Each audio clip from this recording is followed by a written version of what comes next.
নতুন করে CT scan করা হয়েছে ইনকিলাব মঞ্চের মুখপাত্র শরীফ ওসমান হাদির।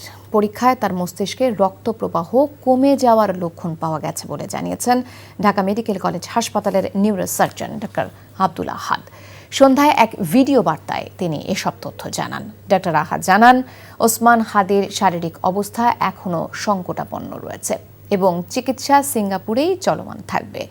এ সময় তিনি ওসমান হাদির শারীরিক অবস্থা নিয়ে সামাজিক যোগাযোগ মাধ্যমে ছড়িয়ে পড়া বিভিন্ন গুজবে কান না দিতে দেশবাসীর প্রতি আহ্বানও জানান।